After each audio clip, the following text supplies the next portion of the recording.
You have to be a man before you can be a gentleman. John Wayne.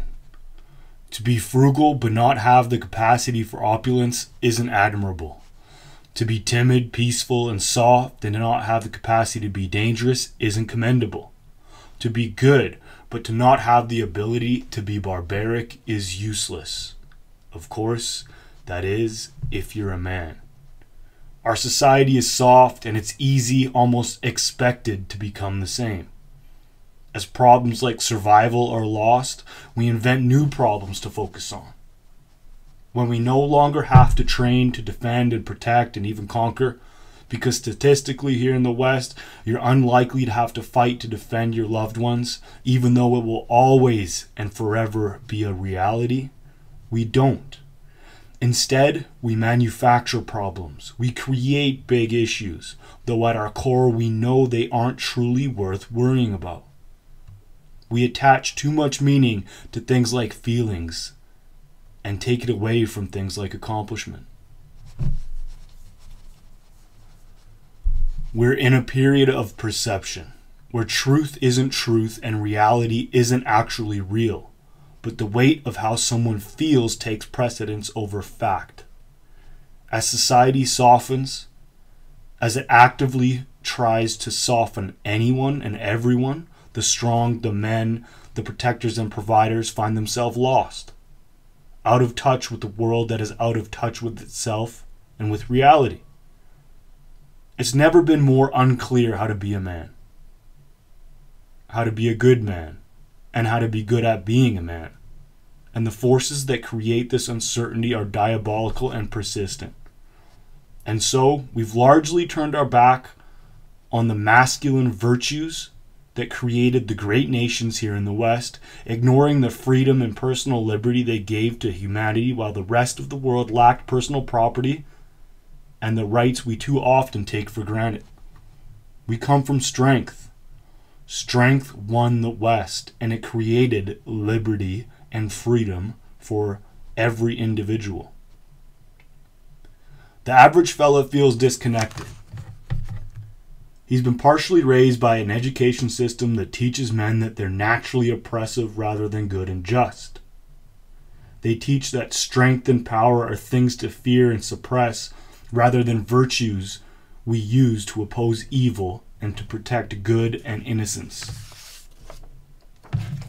You're an outcast in many school systems and much of the media, and definitely online if you're a hunter.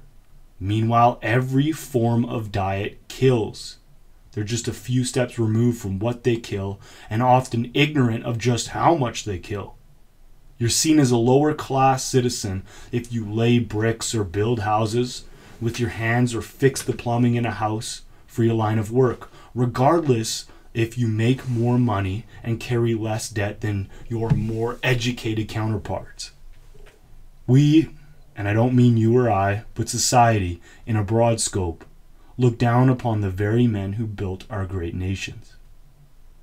They're often much more valuable than the CEO, the broker, the teacher or professor, because they're necessary. We're seeing this, of course, on the feminine side as well, as motherhood and true femininity is all but scoffed at by the ignorant and intolerant modern feminist who in no way truly appreciates that which is feminine at all. But we're here to talk about the fellas. We know that society is cyclical. Tough men create good times, which produce soft men who create tough times. And then men are once again forced to develop the toughness that will bring back the good times. This cycle we're in, however, seems different. As the education system from grade school to college and the media lambaste men and masculine values, it seems like there's something deeper attacking the virtues that success demands. The winner, insanely enough, and this view is held by a very vocal minority, is the biggest victim. Whomever can be a part of the greatest amount of subjectively victimized groups, no matter how delusional their victimhood may be, wins. They're given praise and status. The biggest victim Is there John Wayne or Ronald Reagan or Michael Jordan, Steve Jobs or Warren Buffett? And they dominate the education system from grade school to university, where young minds are molded not to seek self-reliance, success, wealth, power, meaning, and purpose, but to be a part of the collective, to think like everyone else, to pity certain groups based on their skin tone or sex or geography. They have, or had, actual laws that push certain groups they see as victims ahead of other groups they see as oppressors, or at the very least not victims. They do not want prosperity. They want shared mediocrity, poverty, and failure. So long as they don't have to work and earn and actually produce something like the carpenters and plumbers and mechanics they look down upon do. And while they want shared mediocrity or equality of outcome, they think they're intellectually superior, while donning and using and depending on items and gadgets that capitalism created, that men willing to work hard, doing work they look down upon, built. While times are good, maybe the best in history for the most people, as our society, as our quality of life has exploded thanks to smart and tough men and women in the capitalistic society that pushes innovation at the greatest pace that humans have ever witnessed, it's tough to envision our schools and our media once again praising the hard work, toughness, grit, and masculinity that it praised and pushed during the greatest generation. Those who were raised in the Great Depression, fought in the Second World War, and brought a relatively young nation to the top of the world in more ways than just a few. But who knows? What I do know is that men need to teach other men to be tough, self-reliant, and strong. We need fathers to buck the trend of leaving a woman to take care for their seeds. We need to buck the trend of fathers leaving a woman to take care for and raise his seed to be a staple in the home and the community, to lead by example and by word, and ensure that this weakness doesn't spread, that it's not only avoided but beaten and defeated. And so we have you. You're a man. You're after self-improvement. Why else would you turn into a show called The Man Show? You're not soft, but maybe you're not as strong as you'd like to be. I know I'm not. You're not timid or weak, but you want to be even greater. But you want to be even greater. But you want to be even grittier. I know I do. Before the show goes into earning and winning and living and self-responsibility, we have to start at the beginning, at the base, the foundation. We have to discover what it means to be good at being a man before we can truly move forward and be good men. This is where we must talk about the strength and power of being pushed as dangerous and see it as it is. Great in the right hands. No, necessary in the right hands.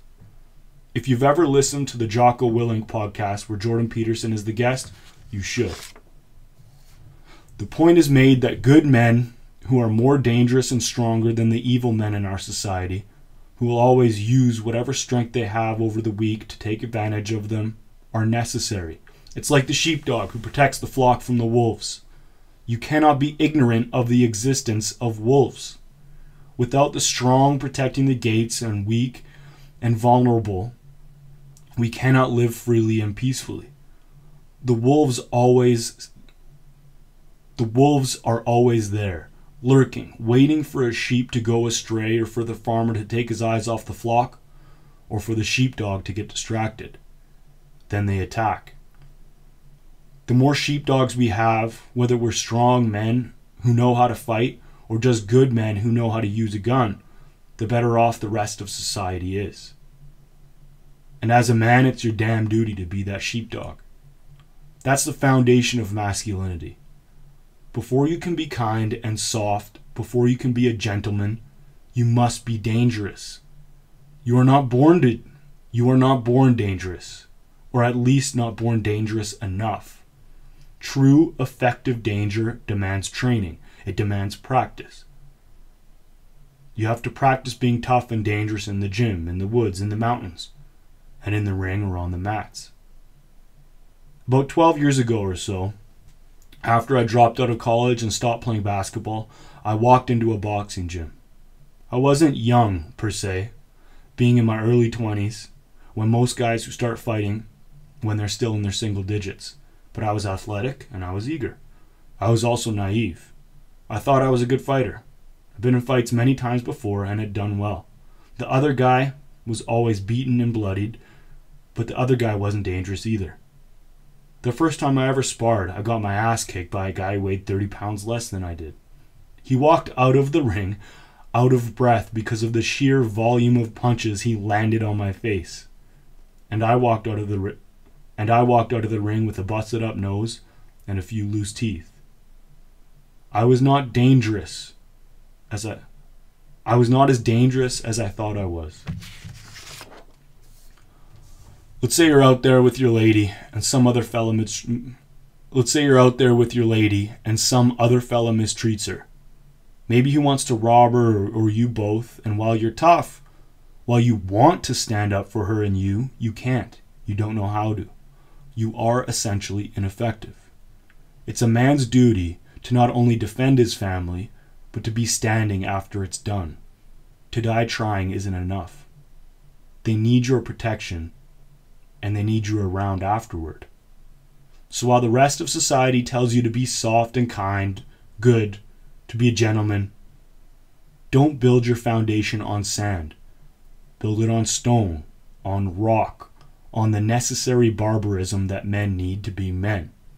It's here that I highlight one of the truest and most factual statements that has ever been uttered, and it's one given to us by Theodore Roosevelt. Over sentimentality, over softness, in fact, washiness and mushiness are the great dangers of this age and of this people. Unless we keep the barbarian virtues, gaining the civilized ones will be of little avail. Again, unless we keep the barbarian virtues, gaining the civilized ones will be of little avail. The statement gives me hope. Good, strong men have been fighting this pussification since this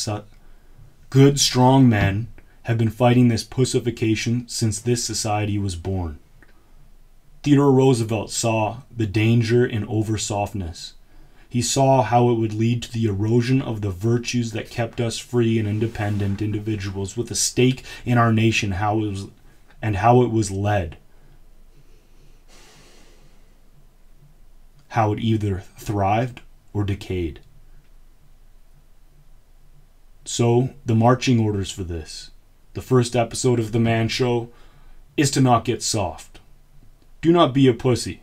Do not be lazy. Be dangerous, tough, strong, and able to endure the crap that life inevitably throws your way. Don't do this by wishing to be tough or dangerous. Practice it. 1. Join a gym and put your body through pain. Work out at least 4 times a week, and work out hard. 2. Join some combat gym, be it boxing, kickboxing, BJJ, or some other form of fighting. Learn how to be dangerous. 3. Buy a gun and get good at using it. To hate this step is to be ignorant of the wolves. They're out there. They have guns. The police take 15 minutes to respond, to arrive to the crime scene. Do not be ignorant. The best form of self-defense is to be armed, and that actually goes for women as well. Get a gun. Get good at using it. Don't ever give your enemy an advantage because of some soft ideology you abide by. 4. Learn how to survive. Get into the woods. Hike, hunt, shoot, fish. Learn how to fix things in your house. Learn not to depend on others for the things that you do not know how to do. Learn how to do them, then do them. This is something I've done the last few years. I took up hunting, I took up shooting, I took up fishing. I'm new to all of them. I'm bad at all of them, but I'm getting better. So just because you didn't grow up doing this stuff doesn't mean you can't start doing this stuff. 5. Do the things you do not want to do. Things that you struggle to do. Wake up earlier. Work harder. Develop more discipline. Rid yourself of addictions. Eat healthier. Take care of yourself for those who will depend on you for years to come. If you don't feel like doing something, this is a sign that you have to do it. Think about that. If you do not feel like doing something, do it. Don't think about it, just do it. If you don't feel like working out, do it. If you don't feel like cleaning, do it. If you don't feel like going for a hike, do it. 6. Change your view on setbacks of any sense. See them as good, as challenges that you can now solve. Confront like a man and win. Nothing, no setback, no atrocity is bad for your life unless you choose to see it as such. Warriors, men, see challenges. Weaklings see curses. And, well, in the words of Jocko Willink, whose podcast you have to subscribe to, get after it. If you want to learn how to become more disciplined, to use your time well, to think disciplined thoughts, and to stay on the correct path, live as the correct man, please accept my gift, my new audiobook, The Lost Art of Discipline, that you can get for free at thelostartofdiscipline.com. Please pick that up. It'll help with the various steps in this podcast and the ones to come. thelostartofdiscipline.com. Take care.